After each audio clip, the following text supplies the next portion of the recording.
नमस्कार, आप देख रहे हैं इंडिया डेली लाइव। मैं हूं आपके साथ आंचल श्रीवास्तव। नजर डालते हैं देश और दुनिया की तमाम बड़ी खबरों पर। प्रधानमंत्री नरेंद्र मोदी आज राष्ट्रपति के अभिभाषण पर धन्यवाद प्रस्ताव का जवाब देंगे। ये संबोधन उस समय हो रहा है जब सदन में विपक्ष के भारी हंगामे के बीच 8 सांसद निलंबित भी हैं, जिससे कार्रवाई की राजनीतिक संवेदनशीलता और भी ज्यादा बढ़ गई है। प्रधानमंत्री के भाषण में सरकार की उपलब्धियां, विकसित भारत 2047 के लक्ष्य और विकास द्वारा उठाए गए राष्ट्रीय सुरक्षा और सीमा विवाद जैसे सवालों पर जवाब देने की उम्मीद जताई जा रही है।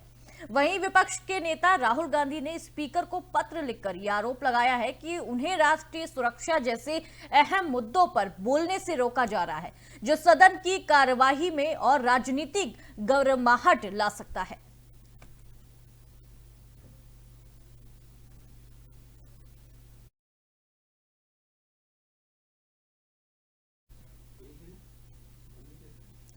अगली जो खबर आ रही है वो आ रही है 2028 तेलंगाना की सियासत में आज बड़ी कार्रवाई हुई है।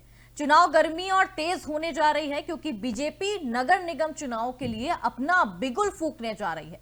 पार्टी के नवनियुक्त प्रदेश अध्यक्ष नितिन नबीन बुधवार को महबूब नगर में बड़ी रैली के साथ भाजपा के शहरी चुनाव अभियान की औपचारिक शुरुआत करेंगे।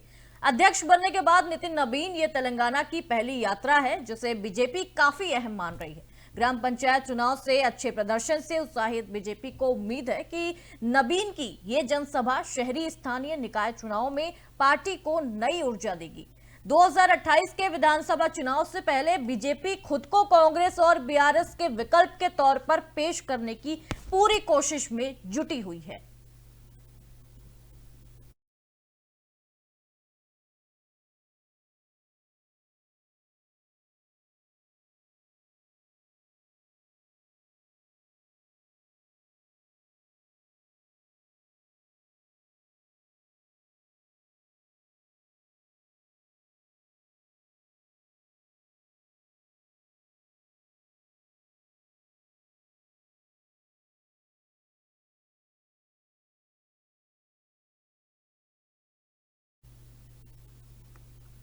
अगली जो खबर आ रही है वो मणिपुर से आ रही है। मणिपुर के राजनीतिक संकट के बीच एक बड़ा घटनाक्रम सामने आया है।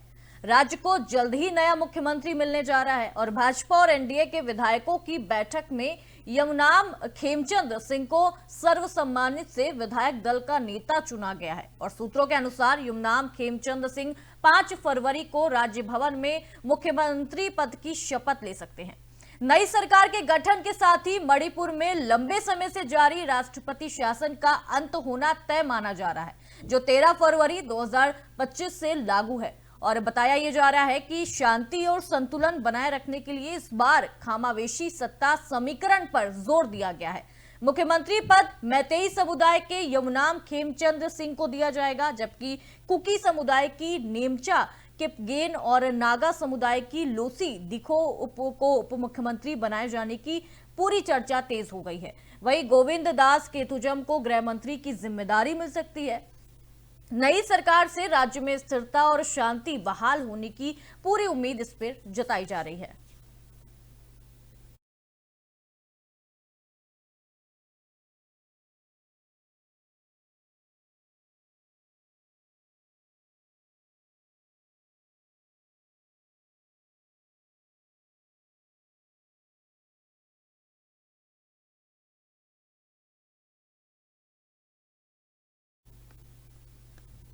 अगली जो खबर है वो उत्तर प्रदेश से आ रही है। उत्तर प्रदेश के गाजियाबाद से बड़ी खबर सामने आ रही है। यहां देर रात 3 सगी नाबालिग बहनों ने 9वीं मंजिल से छलांग लगा दी।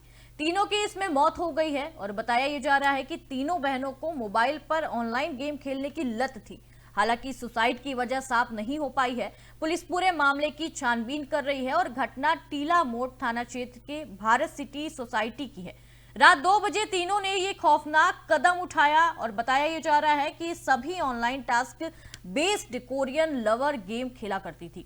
तीनों बहनों के सुसाइड के बाद इलाके में दहशत का माहौल है और पुलिस पूरे मामले की गहन जांच में जुटी हुई है। आज दिनांक 4/2/2026 को रात्रि करीब 2:15 पर पीआरबी द्वारा सूचना प्राप्त हुई कि थाना टैया मोड़ स्थित भारत सिटी में टावर B1 फ्लैट नंबर 907 की 9वीं मंजिल की बालकनी से 3 बच्चियों के कूदने की सूचना मिली और मौके पर जिनकी मृत्यु होने की सूचना प्राप्त हुई। मौके पर पहुंचकर जांच की गई तो मौके पर 3 बच्चियां क्रमशः निशिका उम्र लगभग 16 वर्ष, प्राची उम्र लगभग 14 वर्ष, पाखी उम्र लगभग 12 वर्ष, पुत्रियां चेतन कुमार सन ऑफ गौरी शंकर की भूतल पर गिरने के कारण मृत्यु हो गई है, जिनको 108 एम्बुलेंस द्वारा 50 सैया अस्पताल लोनी भेजा गया, जहां पर डॉक्टरों द्वारा तीनों बच्चियों को मृत घोषित किया गया। पुलिस द्वारा अन्य वैधानिक कार्रवाई की जा रही है। खबर में ज्यादा जानकारी के लिए हमारे साथ योगेश गौर संवाददाता गाजियाबाद से जुड़ चुके हैं। योगेश, जो ये खबर सामने आ रही है 3 नाबालिग बहनों ने आत्महत्या कर ली है, क्या कुछ ये पूरा मामला है? और ये बताया जा रहा है कि उन्हें गेम खेलने की भी लत थी। जी देखिए आंचल, मैं आपको बताना चाहूंगा कि गाजियाबाद के लोनी और के टीला मोड़ थाना क्षेत्र की घटना है, जहां पर जो है ये घटना घटी है, जिसमें 3 नाबालिग बहनों ने 9वीं मंजिल से अपने जो उनका फ्लैट था 907 नंबर, वहां से कूदकर आत्महत्या कर ली है। बताया जा रहा है कि उन्हें जो गेमिंग ऐप है उस पर गेम खेलने की कोरियन नाम का गेम बताया जा रहा है, इसे खेलने की लत थी। परिवार वाले इसका विरोध करते थे, तो जिसके चलते उन्होंने ये कदम उठाया। जी योगेश, पुलिस की तरफ से कोई अभी तक कोई आधिकारिक बयान सामने आया कि आखिर उन्होंने आत्महत्या क्यों की है? गेम खेलने की लत थी, बट ये आत्महत्या का जो ये मामला है, ये आत्महत्या उन्होंने क्यों की है, क्या कुछ इस पर जानकारी है? जी, जो पुलिस अधिकारी को कहना है इस मामले में, जो एक प्रेस क्या कहते हैं, जो सुसाइड नोट है वो मौके से मिला है, जिसमें उन्होंने कहा है कि अपने जो पापा हैं उसके लिए सॉरी बोलते हुए लिखा है कि हम जो है कोरियन गेम खेलना बंद नहीं कर सकते हैं, लिहाजा हम जो है ये कदम उठा रहे हैं। योगेश, इसका मतलब है कि घर में कुछ कहा सुनी हुई होगी, तभी उन्होंने ये सॉरी का नोट लिखा है, और गेम को लेके कुछ विवाद हुआ होगा। अगर हम ये पूरी खबर देखें तो इसमें गेम को लेके कोई विवाद हुआ होगा। जी जी जी जी, जो उनके पिताजी हैं उनसे जो बात हुई है अधिकारियों की, और जो हमारी पत्रकारों की बात हुई है, जो चेतन कुमार हैं उनके पिता, उनका ये कहना है कि उनके द्वारा जो है टोका जाता था कि इस तरह की जो गेमिंग है वो सही नहीं है, इसे खेलना बंद करें।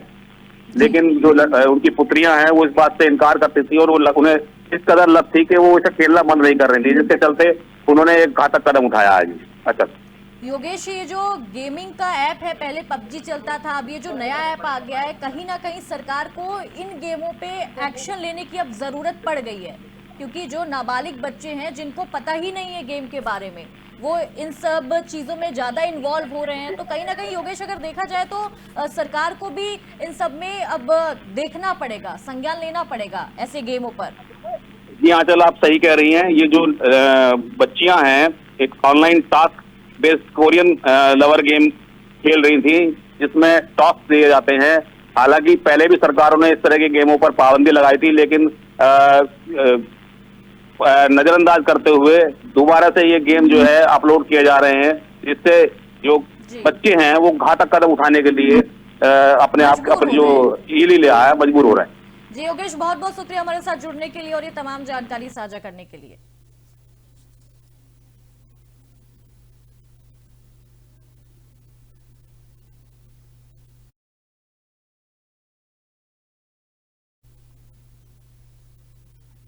अगली जो खबर आ रही है वो पश्चिम बंगाल से आ रही है। पश्चिम बंगाल की मुख्यमंत्री ममता बनर्जी ने राज्य में चल रही स्पेशल इंटेंसिव रिवीजन यानी कि SIR प्रक्रिया के खिलाफ शीर्ष अदालत का दरवाजा खटखटाया है।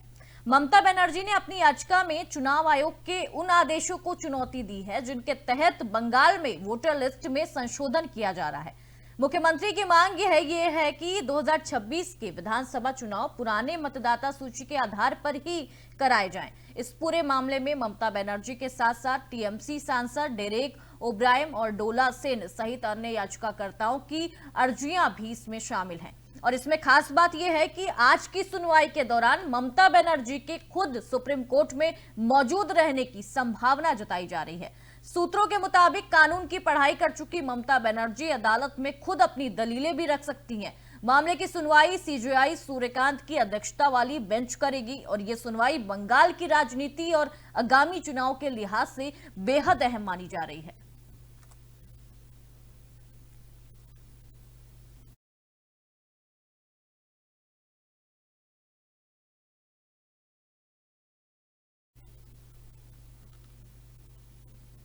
अगली खबर आ रही है दिल्ली से। राजधानी के मुख्यमंत्री रेखा गुप्ता ने अपने आवास पर जन सुनवाई आयोजित की है, जिसमें उन्होंने सीधे आम नागरिकों से बातचीत की है, उनसे उनकी समस्या जानी है, शिकायतें और समस्या उनकी सुनी है और इस पहल का मकसद जनता की समस्याओं को सीधे मुख्यमंत्री तक पहुंचाना है और उनके समाधान की प्रक्रिया को तेज करना है। बताया जा रहा है कि नागरिकों ने सड़क स्वास्थ्य, बिजली और सार्वजनिक सेवाओं से जुड़ी परेशानियों को मुख्यमंत्री के सामने रखा है। मुख्यमंत्री रेखा गुप्ता ने जनता से संवाद करते हुए कहा है कि सरकार हर स्तर पर जनता की समस्याओं को गंभीरता से ले रही है और उनका समाधान करने की पूरी कोशिश कर रही है।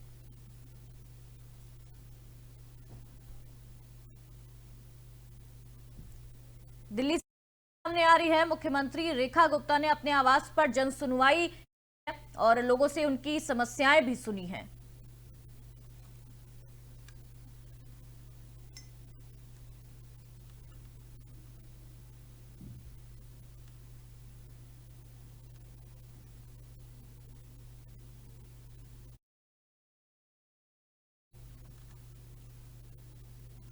मुख्यमंत्री नायाब सिंह सैनी ने भारत सरकार में सहकारिता राज्य मंत्री श्री कृष्ण पाल गुर्जर को उनके जन्मदिन पर हार्दिक बधाई और शुभकामनाएं दी हैं।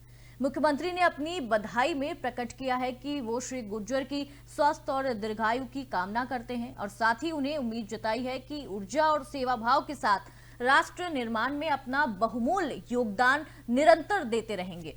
ये संदेश न केवल व्यक्तिगत शुभकामना है, बल्कि देश के विकास और सेवा के प्रति समर्पण की भावना को भी दर्शाता है। इस अवसर पर नेताओं और जनता के बीच सकारात्मक और उत्साहपूर्ण वातावरण देखा गया।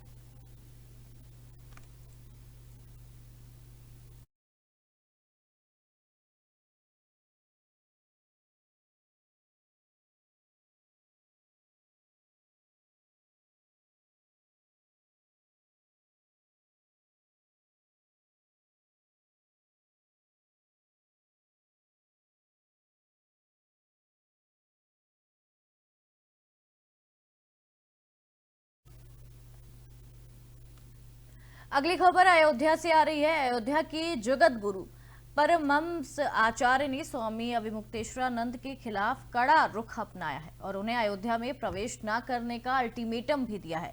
परमहंस आचार्य ने साफ कहा है कि जब तक अविमुक्तेश्वरानंद अपने कथित अपमानजनक शब्द वापस नहीं लेते, मुख्यमंत्री योगी आदित्यनाथ से माफी नहीं मांगते, उन्हें रामनगरी अयोध्या में प्रवेश की अनुमति बिल्कुल नहीं दी जाएगी। ये विवाद उनके द्वारा मुख्यमंत्री के खिलाफ की गई कथित टिप्पणियों के बाद शुरू हुआ है, जिसे परमहंस आचार्य ने पूरे संत समाज का अपमान बताया है और साथ ही परमहंस आचार्य ने स्वामी अविमुक्तेश्वरानंद के गौरक्षा आंदोलन पर सवाल उठाते हुए इसे राजनीतिक प्रेरित करार दिया है कि ये राजनीति से प्रेरित है और आरोप ये लगाया है कि इसका मकसद सरकार को कमजोर करना है, उनकी नीतियों को कमजोर करना है।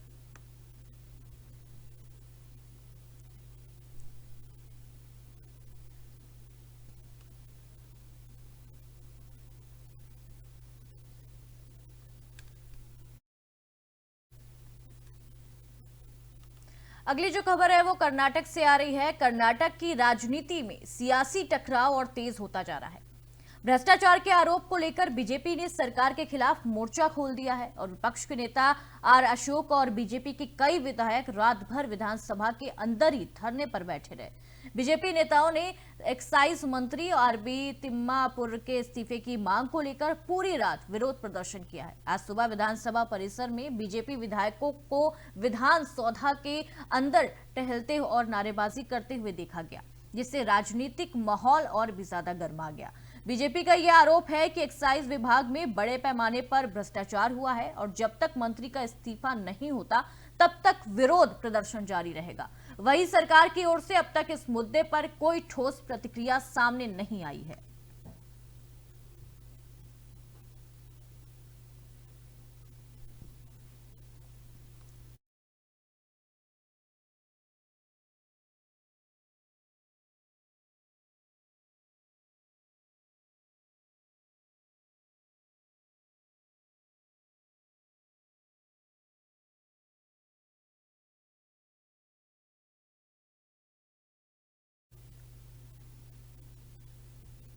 दिल्ली से आज एक विशेष और ऐतिहासिक पल भी सामने आया है।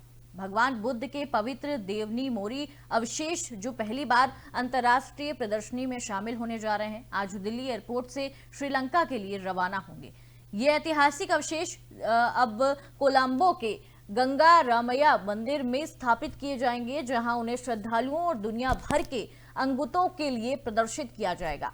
ये पहली बार है जब ये पवित्र अवशेष भारत से बाहर प्रदर्शनी के लिए ले जा रहे हैं। सूत्रों के मुताबिक इस आयोजन में दोनों देशों के धार्मिक और सांस्कृतिक प्रतिनिधि वहां पे मौजूद रहेंगे और इसे भगवान बुद्ध की शिक्षा और सांस्कृतिक संबंधों को बढ़ावा देने वाला एक महत्वपूर्ण कदम भी बताया जा रहा है।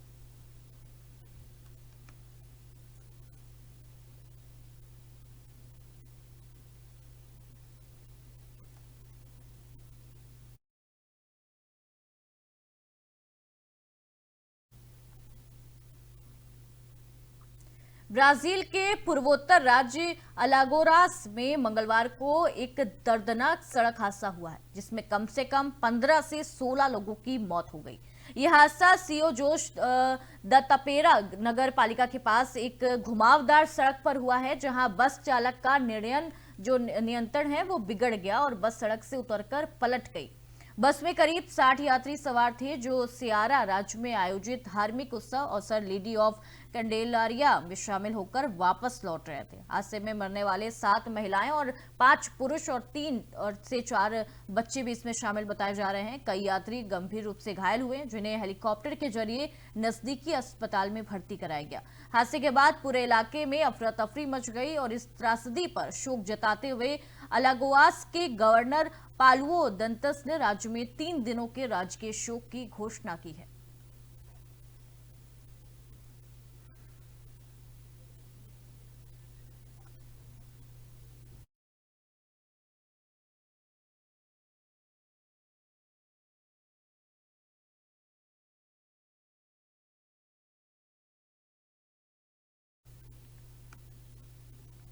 अगली खबर का रुख कर लेते हैं। अगली खबर जैसलमेर से आ रही है। जैसलमेर में अवैध हथियारों के खिलाफ पुलिस ने बड़ी कार्रवाई की है। शहर कोतवाली पुलिस ने पिस्टल और 3 जिंदा कारतूस के साथ एक युवक को गिरफ्तार किया है।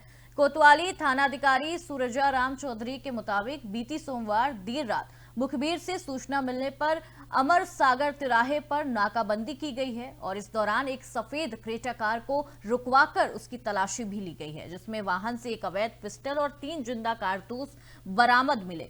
इसके बाद कार में सवार युवक को हिरासत में लिया गया। पूछताछ के बाद आरोपी के खिलाफ आर्म्स एक्ट के तहत मामला दर्ज कर उसे गिरफ्तार कर लिया गया है। गिरफ्तार युवक की पहचान पुष्पेंद्र सिंह और पुत्र खुमान सिंह के रूप में हुई है, जो निवासी थायात गांव के बताए जा रहे हैं। पुलिस ने आरोपी को न्यायालय में पेश कर 3 दिन का पुलिस रिमांड हासिल किया है। पुलिस के अनुसार आरोपी आदतन अपराधी है और उससे अवैध हथियार के स्रोत को लेकर पूछताछ भी जारी है।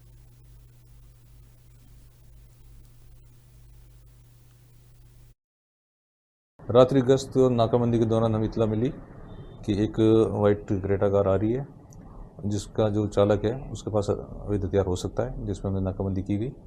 नाकाबंदी के दौरान जो बताई गई गाड़ी थी, उस पर गाड़ी आती दिखाई दी, तो उसके गाड़ी को रुकवाया गया। जो हमने गाड़ी को रोका, रोकते ही ड्राइवर उतर के भागने लगा। हमने उसको गिर के पकड़ा, तलाशी ली गई, तो उसके पास एक पिस्टल पाई गई। उसके संबंध से पूछा गया, लाइसेंस संबंध उसका भी लाइसेंस वैध परमिट नहीं पाया गया, तो इस पर हमने उस पिस्टल को जब्त किया। उसमें पिस्टल और 3 जिंदा राउंड में मैगजीन के बरामद किए गए। अकेले थे या कोई और भी थे उसके साथ? उसके साथ 2 और व्यक्ति थे, लेकिन उनसे जो पूछताछ की थी उन्होंने इसकी अनभिता जारी की कि हम इसके साथ लिफ्ट लेके आए हैं और इसके पास पिस्टल है या नहीं, इसकी हमें जानकारी नहीं। गाड़ी कहाँ से आ रही थी? और गाड़ी सम की तरफ से आ रही थी और हमने सम की तरफ से आ रही थी गाड़ी, हमने अमर सागर पे नाकाबंदी की थी। किसको पकड़ा था फिर? क्या और पकड़ने वाले लड़के का नाम पुष्पेंद्र सिंह पुत्र अमान सिंह, निवासी थयात। क्या बताया सर उसने? प्रथम पूछताछ में उसने बताया कि आपसे रंजित से उसके लिए उसके बचाव हेतु अपने पास रखता है हथियार, और बाकी विस्तृत अनुसंधान भी जारी है। इसको आज न्यायालय में पेश किया गया और उस पर पीसी रिमांड प्राप्त किया। जो हथियार कहाँ से लाया, कैसे लाया, प्राप्त किया, उसके समय अग्रिम अनुसंधान किया जाएगा। तो सर इसमें इससे पहले भी कोई मुकदमा वगैरह दर्ज है क्या उसके ऊपर? हाँ, इसके करीब 8-9 मुकदमे हैं पहले मारपीट के और कहाँ पर है सर? ये सदर थाने में भी है और अन्य थानों में भी है। सर जैसलमेर में कई ऐसे अवैध थे, उसको लेकर किस तरह अभियान चलाएंगे आने वाले में? क्योंकि चुनाव अब देखिए हमारी तो रहती है कि औचक नाकाबंदी करनी, निरीक्षण करना, चेक करना, वाहन चेकिंग वगैरह, और पूरी हमने मामूल कर रखे हैं। तो जो इतना मिलेगी या चेकिंग मिलेंगे तो निश्चित रूप से कार्रवाई की जाएगी। रात्रि गश्त और अगली नाकाबंदी खबर के दौरान हनुमानगढ़ के नोहर से आ रही है, जहां नगर पालिका ने पत्रकारों के लिए एक बड़ी सौगात का ऐलान किया है। शंकर टॉकीज के पास वर्षों से खंडित बड़े पुराने पुस्तकालय भवन की जगह अब करीब 50 लाख रुपए की लागत से नया भवन बनाया जाएगा और यह भवन सूचना केंद्र के रूप में विकसित कर पत्रकारों को सौंपा जाएगा।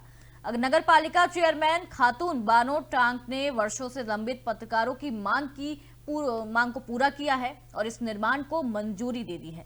चेयरमैन ने बताया कि इस भवन में पत्रकारों के लिए आधुनिक सुविधाएं उपलब्ध कराई जाएंगी और वहीं युवाओं के लिए अलग से लाइब्रेरी का भी निर्माण होगा, जिससे बेरोजगार युवाओं को लाभ मिलेगा।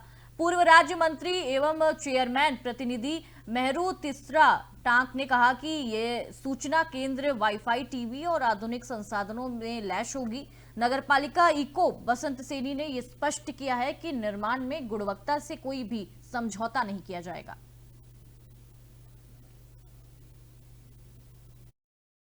₹50 लाख की लागत से भवन की जो है हमने मीटिंग में सभी पार्षदों के साथ बोर्ड मीटिंग में इसको तय किया गया था। ये बोर्ड मीटिंग में पास होने के बाद काफ़ी देर इसका टेंडर हो गया। काफ़ी समय से बहुत देरी से ये चालू हुआ है, लेकिन फिर भी देर आए दुरुस्त आए। हम समझते हैं पत्रकारों के लिए बहुत बड़ा तोहफा है। यहाँ पर बहुत सारी सबको शुभकामनाएं हैं। सभी पत्रकार हैं, ईओ साहब हैं और सभी लोग यहाँ पे उपस्थित हैं। यहाँ का क्या है, बहुत बुरा हाल था। सड़क पे बहुत ज़्यादा गंदगी और इस जगह की बहुत ज़्यादा बदबू में रहता था और बहुत ही सब लोग परेशान थे। तो इस प्लॉट का जो उपयोग है इस तरह से किया गया है कि इसमें जो है एक प्रेस वालों के लिए बैठने के लिए जगह होगी, विथ लाइब्रेरी होगी और जो भी छोटे मोटे कोई भी जैसे एक कन्वेंशन सेंटर होता है उस तरह से ये उपयोग में लिया जाए। भविष्य में इसी की कामना करते हैं और ठेकेदारों से ये अपील करती हूँ कि बहुत सुंदर सा अच्छा सा काम करें। जैसे ही ये बिल्डिंग स्ट्रक्चर खड़ा होगा उसमें आगामी जो भी फर्नीचर या जो भी इंफ्रास्ट्रक्चर होगा उसके लिए आगे बजट दिया जाएगा। जैसा कि बोर्ड में पूर्व में पास हो चुका था, टेंडर लग चुका था, आज वर्क ऑर्डर हो चुके थे, तो आज इसी के क्रम में शिलान्यास किया गया है। पत्रकारों की, आमजन की लंबे समय से मांग थी कि ये सूचना केंद्र को एक नए रूप में जीर्णोद्धार करके अच्छे रूप में खड़ा किया जाए। इसी क्रम में इसके अंदर पत्रकारों के बैठने के लिए एक हॉल की व्यवस्था है। इसके साथ ही जो आज की नई पीढ़ी है उसको पढ़ने के लिए स्थान देने के लिए एक लाइब्रेरी की व्यवस्था की गई है। इसके साथ ही इस क्षेत्र की एक लंबी समय से मांग थी कि इसके व्यावसायिक क्षेत्र है आसपास का, उसमें कोई सामुदायिक शौचालय नहीं है, तो इसमें सामुदायिक शौचालय की भी व्यवस्था की गई है। इस प्रकार से निश्चित रूप से आगे आने वाले समय में जनमानस को और पत्रकार बंधुओं को एक अच्छा स्थान मिलेगा जहां बैठ के वो अच्छे से अपना स्टडी और दूसरे जो भी कार्यक्रम है उनको अच्छे से निभा सकेंगे। 50 देश के कई हिस्सों में मौसम का प्रभाव लोगों पर साफ दिख रहा है। दिल्ली में धुंध की चादर लगातार छाई हुई है और वीडियो अक्षरधाम के पास से सामने आ रहा है। केंद्रीय प्रदूषण नियंत्रण बोर्ड के अनुसार राजधानी का जो AQI है वो 360 और बहुत ही खराब श्रेणी में माना जा रहा है। ये तस्वीरें हम आपको दिखा रहे हैं, दिल्ली से दिखा रहे हैं, अक्षरधाम की दिखा रहे हैं, अयोध्या की दिखा रहे हैं। हरियाणा के अंबाला शहर में भी घना कोहरा छाया हुआ है, जिसमें जो विजिबिलिटी है, दृश्यता है, वो काफी कम हो गई है और वाहनों की आवाजाही भी प्रभावित हो रही है। उत्तर प्रदेश के अयोध्या में शीतलहर के साथ घना कोहरा लोगों की सुबह और यात्रा को प्रभावित कर रहा है। वहीं मध्य प्रदेश के ग्वालियर में भी घना कोहरा छाया हुआ है, जिसमें शहर में जो दृश्यता है वो बेहद कम है और मौसम जो सुस्त बना हुआ है। मौसम विभाग ने कहा है कि आने वाले कुछ दिनों तक इन इलाकों में कोहरे और धुंध की जो स्थिति है वो लगातार बनी रह सकती है, इसलिए लोगों को विशेष सावधानी बरतने की भी सलाह दी गई है। लगातार ही हम आपको तस्वीरें दिल्ली से दिखा रहे हैं, अंबाला से दिखा रहे हैं, अयोध्या की भी ये तस्वीर आप देख रहे हैं और ये ग्वालियर की भी तस्वीरें हम आपको दिखा रहे हैं।